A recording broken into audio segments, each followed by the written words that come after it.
എല്ലാവർക്കും നമസ്കാരം. Teachers mentors YouTube ചാനലിന്റെ പുതിയൊരു വീഡിയോയിലേക്ക് എല്ലാവർക്കും സ്വാഗതം.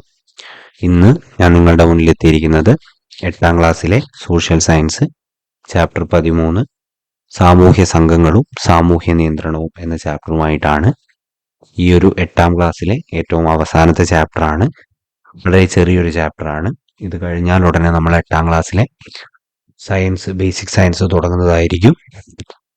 ചാനൽ നിങ്ങൾ ഇതുവരെ സബ്സ്ക്രൈബ് ചെയ്യാതെയാണ് കാണുന്നതെങ്കിൽ സബ്സ്ക്രൈബ് ചെയ്യുക. വീഡിയോകൾ ഇഷ്ടപ്പെടുന്നുണ്ടെങ്കിൽ വീഡിയോ ലൈക്ക് ചെയ്യുക. നിങ്ങളുടെ അഭിപ്രായങ്ങൾ കമന്റ് ബോക്സിൽ രേഖപ്പെടുത്തുക. മറ്റു കൂട്ടുകാർക്ക് കൂടി നിങ്ങൾ ഈ വീഡിയോകൾ ഷെയർ ചെയ്ത് കൊടുക്കാൻ വേണ്ടി ശ്രമിക്കുക.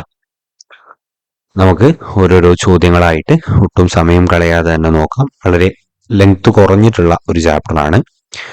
രണ്ടോ അതിലധികമോ വ്യക്തികൾ നേരിട്ടോ അല്ലാതെയോ ബന്ധം സ്ഥാപിക്കുകയോ ചില ലക്ഷ്യങ്ങൾക്കായി പ്രവർത്തിക്കുകയോ ആശയവിനിമയം നടത്തുകയോ ചെയ്യുമ്പോൾ ഉണ്ടാകുന്ന സംഘത്തെ നമ്മൾ സാമൂഹ്യ സംഘം എന്ന് പറയാറുണ്ട്.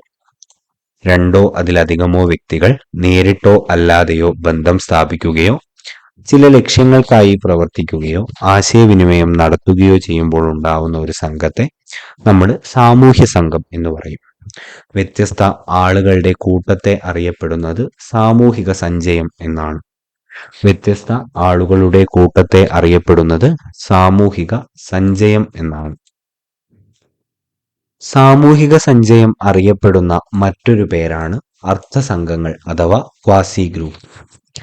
സാമൂഹിക സഞ്ചയം അറിയപ്പെടുന്ന മറ്റൊരു പേരാണ് അർത്ഥസംഘങ്ങൾ അഥവാ ക്വാസി ഗ്രൂപ്പ്.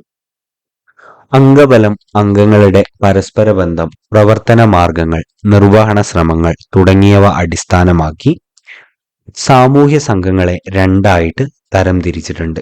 അവയാണ് ഒന്ന് പ്രാഥമിക സംഘവും മറ്റേത് ദ്വിതീയ സംഘവും.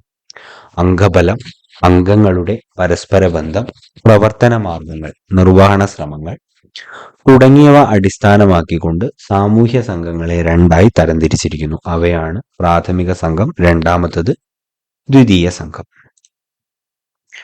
പ്രാഥമിക സംഘങ്ങളുടെ സവിശേഷതകളാണ്, ഒന്ന് വായിച്ചു പോയാൽ മതി. അംഗങ്ങൾ പരസ്പരം അറിയുന്നവരായിരിക്കും.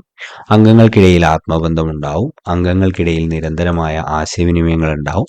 അംഗങ്ങളുടെ ക്ഷേമമാണ് അവിടുത്തെ പ്രാധാന്യം. അംഗങ്ങൾ പരസ്പരം സഹകരിക്കുന്നുണ്ട്. ഈ ഒരു പ്രാഥമിക സംഘത്തിന് ഉദാഹരണമാണ് കുടുംബം എന്ന് പറയുന്നത്. പ്രാഥമിക സംഘത്തിന് ഒരു ഉദാഹരണമാണ് കുടുംബം. ദ്വിതീയ സംഘങ്ങൾക്കിടയിൽ അംഗങ്ങളുടെ എണ്ണം കൂടുതലായിരിക്കും. ദ്വിതീയ സംഘങ്ങൾക്കിടയിൽ അംഗങ്ങളുടെ എണ്ണം എന്തായിരിക്കും? കൂടുതലായിരിക്കും. അംഗങ്ങളുടെ പൊതുവായ ആവശ്യങ്ങൾ നിറവേറ്റുന്നതിനായി രൂപം കൊള്ളുന്നതാണ് ദ്വിതീയ സംഘങ്ങൾ എന്ന് പറയുന്നത്. അംഗങ്ങളുടെ പൊതുവായ ആവശ്യങ്ങൾ നിറവേറ്റുന്നതിനായിട്ട് രൂപം കൊള്ളുന്നതാണ് ദ്വിതീയ സംഘങ്ങൾ.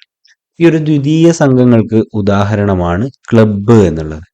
ദ്വിതീയ സംഘങ്ങൾക്ക് ഉദാഹരണമാണ് ക്ലബ്ബുകൾ. സാമൂഹ്യ സംഘങ്ങൾ കൊണ്ടുള്ള പ്രയോജനങ്ങളാണ് അവ. കൂട്ടായ്മ വളർത്തുന്നുണ്ട്. പിന്നെ പെരുമാറ്റശീലങ്ങൾ പരിശീലിപ്പിക്കുന്നുണ്ട്. സഹവർത്തിത്വം വളർത്തുന്നുണ്ട്. സാമൂഹ്യ മൂല്യങ്ങൾ വളർത്തിയെടുക്കുന്നുണ്ട്.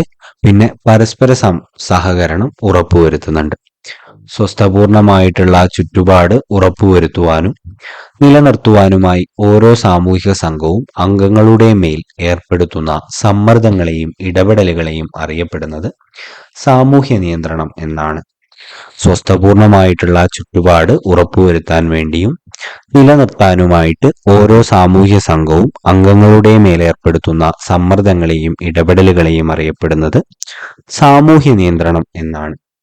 നിയമമാക്കി രേഖപ്പെടുത്താത്ത സാമൂഹ്യ നിയന്ത്രണ മാർഗങ്ങളെയാണ് അനൗപചാരിക സാമൂഹ്യ നിയന്ത്രണം എന്ന് പറയുന്നത്.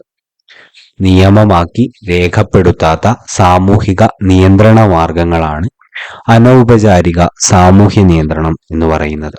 നിയമമാക്കി രേഖപ്പെടുത്താത്ത സാമൂഹ്യ നിയന്ത്രണ മാർഗങ്ങളാണ് അനൗപചാരിക സാമൂഹ്യ നിയന്ത്രണം.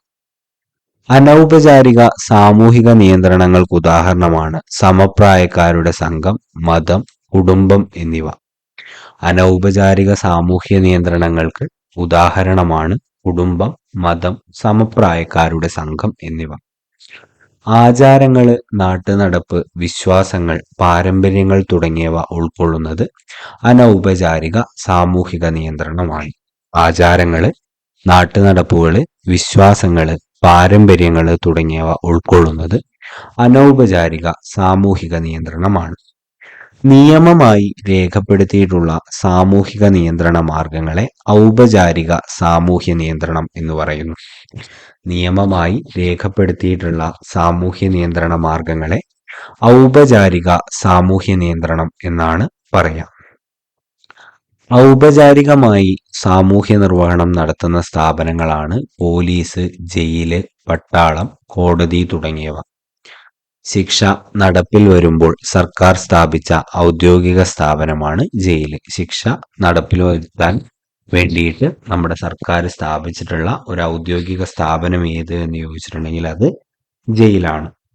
കുറ്റകൃത്യം നടത്തുന്ന കുട്ടികളെ ശരിയായ മാർഗത്തിലേക്ക് നയിക്കുവാനുള്ള സർക്കാർ സംവിധാനമാണ് പുനരധിവാസ കേന്ദ്രങ്ങൾ എന്ന് പറയുന്നത്. കുറ്റകൃത്യം നടത്തുന്ന കുട്ടികളെ ശരിയായ മാർഗത്തിലേക്ക് നയിക്കാനുള്ള സർക്കാർ സംവിധാനമാണ് പുനരധിവാസ കേന്ദ്രങ്ങൾ. സമൂഹത്തിലെ ഭൂരിപക്ഷം അംഗീകരിക്കുകയും പിന്തുടരുകയും ചെയ്യുന്ന മൂല്യങ്ങളും നാട്ടാചാരങ്ങളും സദാചാര വ്യവസ്ഥകളും നിയമങ്ങളും ലംഘിക്കുന്ന പെരുമാറ്റത്തെയാണ് നമ്മൾ സാമൂഹ്യ വ്യതിയാനങ്ങൾ എന്ന് പറയാം. സമൂഹത്തിലെ ഭൂരിപക്ഷം പേരും അംഗീകരിക്കുകയും പിന്തുടരുകയും ചെയ്യുന്ന മൂല്യങ്ങളും നാട്ടാചാരങ്ങളും സദാചാര വ്യവസ്ഥകളും നിയമങ്ങളും ലംഘിക്കുന്ന പെരുമാറ്റത്തെ സാമൂഹ്യ വ്യതിയാനങ്ങൾ എന്നാണ് നമ്മൾ പറയാം. 19 ചോദ്യങ്ങൾ ഈ ഒരു ചാപ്റ്ററിൽ ഡിസ്കസ് ചെയ്തിട്ടുണ്ട്. ഈ ഒരു ചാപ്റ്ററിൽ ഇത്രയും പോയിന്റുകളാണ് പ്രധാനമായിട്ടും ഒരു PSC പെർസ്പെക്റ്റീവിൽ ചോദിക്കാൻ സാധ്യതയുള്ളത്. അപ്പോൾ ഇതോടുകൂടി 8ാം ക്ലാസ് സോഷ്യൽ സയൻസ് തീർന്നിരിക്കുകയാണ്. അപ്പോൾ നമ്മൾ അടുത്തതായിട്ട് 8ാം ക്ലാസ് സയൻസ് തുടങ്ങും. 20ഓളം ചാപ്റ്ററുകളുണ്ട്. ഓരോ ചാപ്റ്ററായിട്ട് നമ്മൾ മെല്ലെ മെല്ലെ കംപ്ലീറ്റ് ചെയ്യും. എനിക്ക് ഏറ്റവും കൂടുതൽ എപ്പോഴും വേണ്ടത് നിങ്ങളുടെ സപ്പോർട്ടാണ്. അപ്പോൾ അത് സബ്സ്ക്രിപ്ഷൻ്റെ എണ്ണത്തിലൂടെയൊക്കെ കണ്ടു കഴിഞ്ഞാൽ കൂടുതൽ വീഡിയോസ് ചെയ്യാനുള്ള ഒരു മോട്ടിവേഷൻ എനിക്ക് ഉണ്ടാവും. അങ്ങനെ വീഡിയോകൾ കണ്ട് സബ്സ്ക്രൈബ് ചെയ്ത് സഹകരിക്കുക. അടുത്ത ഒരു വീഡിയോയുമായിട്ട് വരുന്നത് വരെ thank you. Have A nice day.